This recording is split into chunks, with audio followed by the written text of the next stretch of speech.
Okay, today's lesson is about mini roundabouts, and in particular some of the challenges that are faced when trying to negotiate a busy mini roundabout.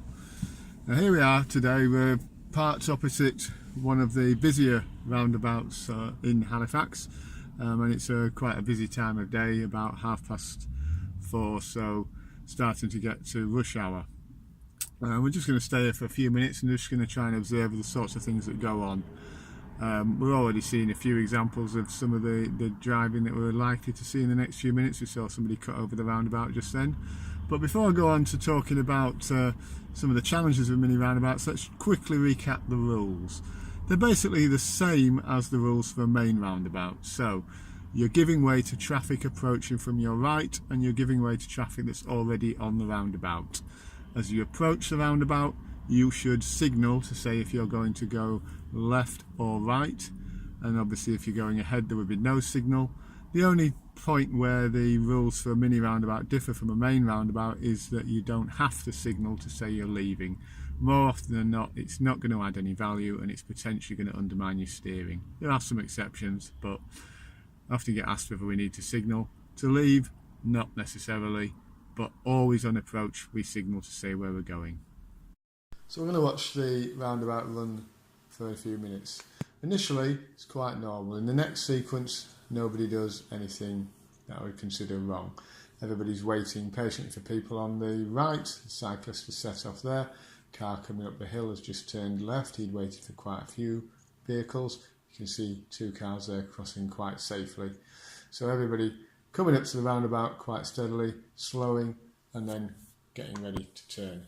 Now in the next sequence, again, everybody's running quite well, but we're also going to see an example of how to cross traffic. So here we've got the blue car coming up the hill and turning right, and the other blue car has been able to turn left because they came at the correct time.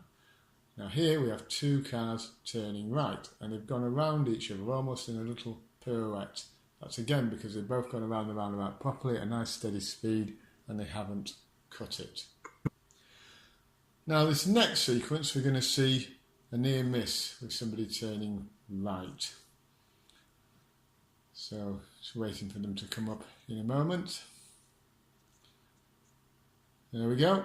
So the black car pulled out and the little blue car moved a little bit too soon and almost got cleaned up by the black car as he made his right turn. There's nothing wrong with what the black car did there. It was the blue car who tried to go when he really should have been waiting.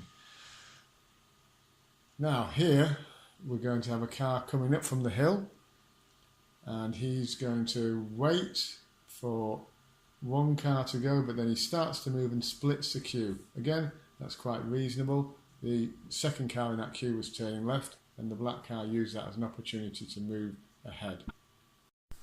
Now two cars going right, crossing, but quite tentatively because they're both trying to cut the roundabout. See a little bump as they go over, and as a result, although they just miss each other, they've had to be quite slow. A warning as to why not to cut it. Finally, we're going to see an example of a car missing an opportunity. The car with the headlights on could have been going now because the blue car was signalling left and the red car after him has also turned left. Instead he's held back, and as a result he's had to wait for the green car to clear the roundabout. So it's a bit of fun. We're going to watch it speeded up. So this is the roundabout running. You can see it's almost like a little dance. I hope you've enjoyed the video. If you do, please click like, and you can find out more either on my website or on my YouTube channel where you can send me messages. Thank you very much.